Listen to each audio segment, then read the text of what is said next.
సప్పట్లు గట్టి మోపులు కాల్వ కట్టులు చెమట సుక్కల్లో తడిసిన ఈ మట్టి గంధాల ఊరు పల్లెటూరు దీని తీరే అమ్మ తీరు కంగులోన దాసి పెట్టి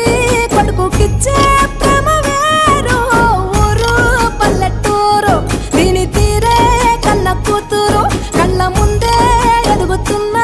సంబరాల పంట పైరు వంద గడపల మందన పల్లె గోడ గట్టని గూడున పల్లె చెరువుల తుల్లటి చల్ల షాపోల